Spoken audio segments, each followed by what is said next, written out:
Hello बच्चों, let's read the question. The given figure depicts the structure of human immunodeficiency virus which is responsible for causing a deadly viral disease in human beings. There are other pathogens as well which are responsible for several diseases in human. Beside infectious diseases, there are also non-infectious diseases. Recall these diseases on and based on your knowledge about these diseases and related concepts. यहाँ पे हमें एक figure दिया हुआ है ABCD, हमें इसकी labelling हालांकि नहीं दी हुई है। फिर एक क्वेश्चन पूछा गया है, where was AIDS first noticed in the world? AIDS first notice दुनिया में कहाँ किया गया था? 4 ऑप्शन है, A USA, B India, C Australia and D England. तो हम इस क्वेश्चन को देखते हैं। सबसे पहले इसका हम की कंसेप्ट देखते हैं। Key concept of this question is AIDS. यहाँ पे क्योंकि एड्स के बारे में ही पूछा गया है, सबसे पहले हम इस क्वेश्चन को देखते हैं। इस क्वेश्चन में बोला गया कि यहाँ पे जो एक डायग्राम है ये HIV का दिया हुआ है, human immunodeficiency virus. AIDS जिस डिजीज से फैलता है, उस एड्स डिजीज जिस वायरस से फैलती है उसका नाम क्या है? HIV, जिसका फुल फॉर्म क्या है? Human immunodeficiency virus. ये रिस्पॉन्सिबल है इस वायरल डिजीज के लिए। उस वायरल डिजीज का नाम क्या है? एड्स है।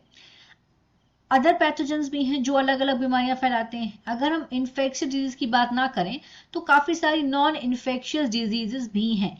नॉन इन्फेक्शियस डिजीजेस के बेसिक रीजन क्या होते हैं? इंटरनल फैक्टर्स उनके रीजंस होते हैं। अब इसमें क्वेश्चन पूछा गया एड्स को लेके कि सबसे पहले दुनिया में एड्स कहाँ पे नोटिस किया गया। तो पहले हम एड्स के बारे में देखते हैं। एड्स किस से फैल रहा है? HIV वायरस से फैल रहा है। और अगर हम एड्स का यहाँ पे फुल फॉर्म देखेंगे AIDS, इसको अगर हम एक्सपैंड करेंगे तो ये क्या हो जाएगा?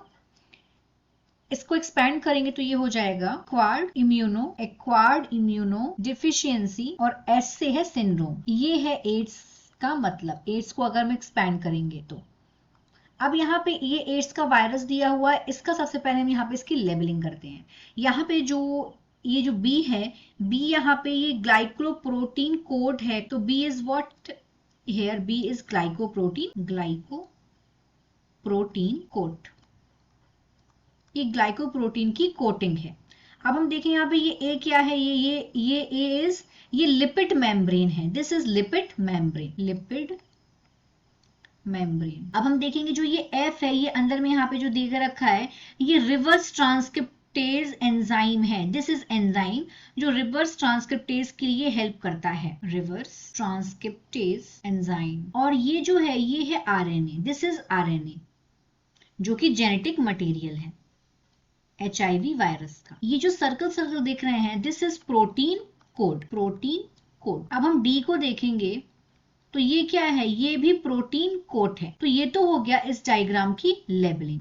अब ये जो HIV है, ये जो ह्यूमन इम्यूनो डिफिशियंसी वायरस है, ये सबसे पहले, ये जो एड्स का वायरस है वर्ल्ड में सबसे पहले कहां पे नोटिस किया गया? तो एड्स वॉज फर्स्ट